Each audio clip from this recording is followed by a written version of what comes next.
देखो, commercial banks वो वाले बैंक्स होते हैं, उन इंस्टीट्यूशंस को हम कमर्शियल बैंक बोलते हैं जो कौन कौन से फंक्शन परफॉर्म करते हैं। ये लोगों से, पब्लिक से डिपॉजिट भी एक्सेप्ट करते हैं, जैसे हम लोग बैंक्स में पैसा जमा करवाते हैं ना, वो चीज़। और ग्रांटिंग लोन्स, ये जो बैंक्स होते हैं ये लोगों को लोन भी देते हैं, अगर हमें नीड होती है तो हम इन बैंक से लोन ले सकते हैं। And making investment with the main motive of earning profit.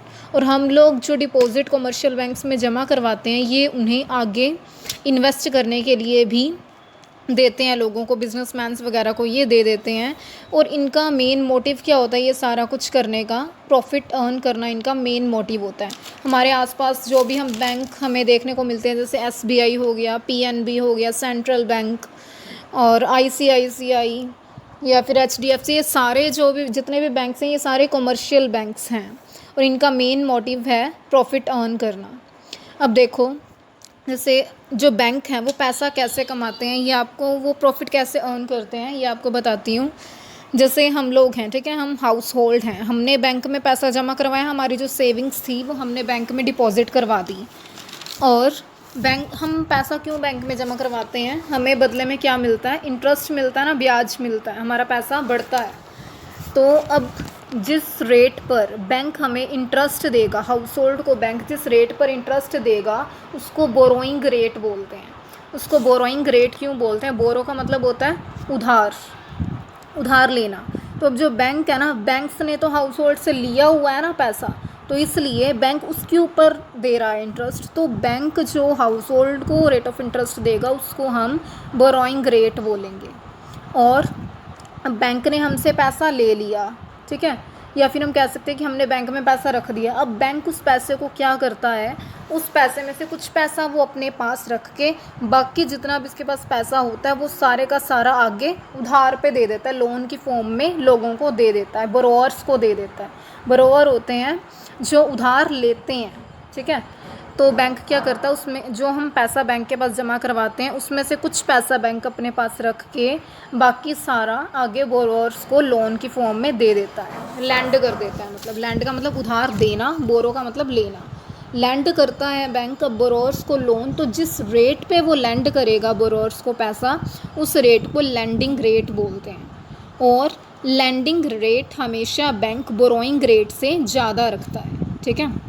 यहाँ पे जो मैंने लिखा है borrowing rate 4% and landing rate 12%, ये मैंने सिर्फ एक एग्जांपल लिया है कि बोरोइंग रेट इतनी है, लैंडिंग रेट इतनी है। एक्चुअल में ज़रूरी नहीं है कि 4% और 12% ही हो, ये मैंने आपको समझाने के लिए एग्जांपल लिया। यहाँ पर इस एग्जांपल के थ्रू मैं सिर्फ आपको ये बताना चाहती हूँ कि लैंडिंग रेट हमेशा बोरोइंग रेट से ज़्यादा होती है, ठीक है। ज़्यादा क्यों होती है, अब देखो, जैसे बैंक ने तो 12% कमा लिया पैसा, ठीक है, 12% उसने रेट ऑफ इंटरेस्ट कमा ली, उसमें से वो क्या करेगा, हमारे पैसे से ही उसने 12% कमाया, उसको आगे दे के, तो उस 12% में से वो 4% तो हाउस होल्ड को दे देगा, उसमें से ब्याज। बाकी जो बच्ची 8%, जो डिफरेंस है लैंडिंग रेट और बोरोइंग रेट का, वो 8% को हम बोलेंगे स्प्रेड, उसको स्प्रेड बोला जाता है। ये जो स्प्रेड होता है ये बैंक का प्रॉफिट होता है। इस स्प्रेड के लिए, इस प्रॉफिट के लिए बैंक्स काम करते हैं, कमर्शियल बैंक्स काम करते हैं, और इसी पैसे के थ्रू, इसी प्रॉफिट के थ्रू वो क्रेडिट क्रिएट करते हैं, मनी को क्रिएट करते हैं कमर्शियल बैंक्स। उसके बाद है money creation process by commercial banks. अब देखो, एक वर्ड मैंने यहाँ पे यूज़ किया है LRR, लीगल रिक्वायर्ड रिजर्व। ये कौन से होते हैं, जो लीगल रिक्वायर्ड रिज़र्व होते हैं, लीगल रिक्वायर्ड रिज़र्व वो वाले रिज़र्व होते हैं जो कि, जैसे मान लो बैंकों के पास टोटल जितना भी पैसा आया, टोटल जितने भी उनके पास डिपॉजिट्स आए, डिमांड डिपॉजिट्स आए, उनकी कुछ परसेंटेज बैंक अपने पास रखते हैं और बाकी जो बचता है ना वो सारे का सारा लोन की फॉर्म में दे देते हैं, ठीक है। वो कितनी परसेंट उसका अपने पास रखते हैं वो RBI उन्हें गाइड करता है, और जितना वो अपने पास रखते हैं उसको हम बोलते हैं LRR, लीगल रिक्वायर्ड रिज़र्व। ये लीगल रिक्वायर्ड रिज़र्व कितनी होगी ये bank time to time decide करते हैं, ठीक है। और हमने यहाँ पे जो मैंने आपको समझाया हुआ है, ये मैंने 10% लेके समझाया है, एज्यूम किया है 10%। 10% इसलिए लिया ताकि यहाँ पे आपकी कैलकुलेशन इजी हो जाएगी, ठीक है। अगर 4, 6, 7 ऐसा कुछ लेंगे तो थोड़ी टिपिकल हो जाती है कैलकुलेशन, इसलिए मैंने 10 ले लिया समझाने के लिए आपको। अब देखो, इस वजह से 10,000 है। अब यहाँ पे ना इकोनॉमिक्स में हम हमेशा अजम्पशंस लेके चलते हैं, तो यहाँ पे हम 2 अजम्पशंस लेके चलेंगे। एक तो कि जो जितने भी कमर्शियल बैंक्स हैं ना, उन सारों को हमने एक यूनिट मान के चलना है, ठीक है। जब हम मनी क्रिएशन प्रोसेस करेंगे, जितने भी कमर्शियल बैंक्स हैं ना, उस सारों को हमने एक ही बैंक मान के चलना है, एक यूनिट मान के चलना है। सेकेंड अजम्पशन हमने लेके चलनी है कि सारी जो ट्रांजैक्शंस हैं वो बैंक्ड होंगी, मतलब बैंक के थ्रू होंगी। जो भी लेन देन होना, पैसा आना जाना, सारा कुछ, सारी ट्रांजैक्शंस बैंक के थ्रू होंगी, चेक्स वगैरह के थ्रू होंगी, ठीक है। अब इसमें देखो, जैसे मान लेते हैं कि हमने अज्यूम किया 10,000 टोटल डीडी का मतलब डिमांड डिपॉजिट है बैंक के पास, जितने भी कमर्शियल बैंक है ओवरऑल सबके पास टोटल है ये 10,000।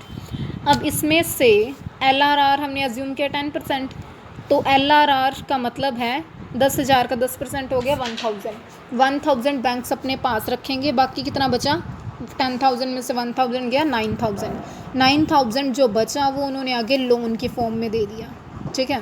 अब मैंने आपको एक बात कही कि जितनी भी ट्रांजैक्शंस होंगी वो सारी बैंक्ड होंगी, चेक वगैरह के थ्रू होंगी, बैंक के थ्रू होंगी। तो ये जो 9,000 हमने, जो बैंक है उसने लोन दिया, तो जिस पर्सन ने लोन लिया है ना, वो उसका यूज़ कैसे करेगा, चेक राइट करके, ठीक है। Those who borrow money from the banks use it by way of writing cheques, वो चेक राइट करके इसका यूज़ करेंगे। फॉर एग्जांपल, जैसे मान लो बोरोअर है मिस्टर एक्स ने 9,000 का लोन लिया था, उसने आगे क्या किया, मिस्टर वाई को 9,000 का चेक इशू कर दिया, ठीक है। तो अब उसको चेक इशू किया वाई को, तो वो चेक क्या करेगा, चेक का उसको बैंक में डिपॉजिट करवाएगा ना। तो ये 9,000 द्वारा से फिर बैंक का क्या बन गया, बैंक में आ गया 9,000 द्वारा से, फिर चेक बैंक में डिपॉजिट करवाया गया तो बैंक का डिमांड डिपॉजिट हो गया। ये पिछला 10,000 भी बैंक के पास जो है वो पहले वाला, एक तो उसके पास 10,000 था डिमांड डिपॉजिट, अब 9,000 और उसके पास डिमांड डिपॉजिट आ गया। उस 9,000 में से फिर उसने क्या किया, रिक्वायर्ड रिजर्व रखा 10%, 9,000 का 10% 900, बाकी जो बचा 8,100 वो उसने आगे फिर लोन दे दिया। वो लोन फिर चेक की फॉर्म, चेक राइट करके उसका यूज़ किया गया, फिर वो दोबारा से बैंक में आ गया, बैंक का डिमांड डिपॉजिट बन गया, फिर उसका 10% रिक्वायर्ड रिजर्व रखा, बाकी जो बचा वो लोन की फॉर्म में दे दिया। ऐसे करके सारी ये प्रोसेस चलती रहेगी। अब ये मैंने लिखा ना TRR का मतलब है टोटल रिक्वायर्ड रिजर्व। उसके बाद मैंने लिखा है TDD टोटल डिमांड डिपॉजिट, फिर मैंने लिखा है TL, इसका मतलब है total loan. Total required reserve कितने हो गए वो टोटल करना है, पहले 1,000 था, फिर 900 और आ गया तो 1,900 हो गया, फिर 810 और आ गया तो 1,900 में 810 प्लस कर दिया। ऐसे करके हमने टोटल निकाल लेना इनका। और ये प्रोसेस कब तक चलेगी, जब तक जो डिमांड डिपॉजिट हैं वो हमारे स्टार्टिंग में 10,000 है ना, वो 1 लाख ना हो जाए। ऐसा क्यों, हमने सिर्फ 1 लाख करने तक ही क्यों इसको छोड़ दिया, आगे क्यों नहीं किया, या इसको ऊपर तक ही क्यों नहीं छोड़ दिया। क्योंकि देखो, बैंक कितना पैसा कमाते हैं, कितनी वो मनी क्रिएट करते हैं, इसको निकालने का एक फ़ॉर्मूला होता है, उसको हम बोलते हैं मनी मल्टीप्लायर या क्रेडिट मल्टीप्लायर। मल्टीप्लायर को हम K से शो करते हैं, ये इक्वल होता है 1/LRR। LRR क्या होती है मैं आपको बता चुकी हूँ, हमने 10% एज्यूम किया था ना, 1/10% करेंगे, परसेंट हट के ऊपर 100 चला गया, 100/10 किया 10 टाइम्स। इसका मतलब कि बैंक 10 गुना पैसा कमाएंगे जितने उनके पास स्टार्टिंग में डिमांड डिपॉजिट थे उसका। स्टार्टिंग में डिमांड डिपॉजिट थे 10,000, तो उसका 10 गुना कितना हो गया, 1 लाख, 1 लाख तक वो पैसा कमाएंगे। इसलिए मैंने यहाँ पर 1 लाख तक किया। 1 लाख वो पैसा कमाया उन्होंने, 10,000 से उन्होंने 1 लाख रुपया कमा लिया, इसको बोलते हैं मनी क्रिएशन। उस 1 लाख में से उन्होंने 10,000 अपने पास रखा रिज़र्व की फॉर्म में, और बाकी 90,000 उन्होंने लोन दे दिया, ठीक है। उन्होंने इतना पैसा कैसे कमाया, सिर्फ उस 10,000 से ही कमाया, उसको ही आगे लोन पे देते रहे, ऐसे सारा कुछ करके उन्होंने इतना पैसा कमाया। तो ये आपकी क्रेडिट क्रिएशन प्रोसेस थी। और ये जो बैंक्स के पास DD आया ना स्टार्टिंग में 10,000 जो डिमांड डिपॉजिट है, अब देखो ये जो डिमांड डिपॉजिट है बैंक के पास, तो इसको बैंक्स को वापस भी तो करना होता है ना उन पर्सनस को जिन्होंने वहाँ पे जमा करवाए होते हैं, ठीक है। तो अगर हम एज डिमांड डिपॉजिट्स देखें तो ये बैंक्स की क्या होती है, लाइबिलिटी, क्योंकि बैंक्स को इसको दोबारा भी तो वापस भी तो करना है ना। और अगर हम कैश रिजर्व्स के रूप में देखें, अब बैंक के पास ये कैश रिजर्व हैं एक तरह से, ठीक है, वो इसका यूज़ कर सकते हैं। तो अगर हम एज कैश रिजर्व देखें तो ये बैंक्स की क्या हैं, असेट्स हैं। और बैंक ऐसा क्यों करते हैं, सारा का सारा पैसा अपने पास क्यों नहीं रखते, वो कुछ रख के और बाकी लोन की फॉर्म में क्यों दे देते हैं, क्योंकि देखो अब जितने बैंक के कितने सारे कस्टमर्स होते हैं बैंक्स के, वो सारे के सारे एक ही दिन थोड़ा एक ही टाइम पे थोड़ा अपना पैसा निकलवाने आ जाएंगे जितना उन्होंने जमा करवाया, ठीक है। तो इसलिए वो कुछ पैसा अपने पास रखते हैं, बाकी वो क्या करते हैं, आगे आगे इन्वेस्ट करते रहते हैं और पैसा कमाने के लिए।